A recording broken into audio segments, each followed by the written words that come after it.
In front of me is INFINIX Smart 8 and today I would like to show you how you can rename it. First of all, open Settings and click on My Phone section at the top. Then click on Device Name on the left and type in wherever you want to. I will go with Sunny. When you finished, to save your new name, hit OK and wait.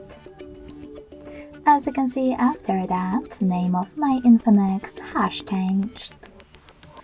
Thanks so much for watching. If you enjoyed this video, don't forget to leave a like, comment and subscribe. Bye!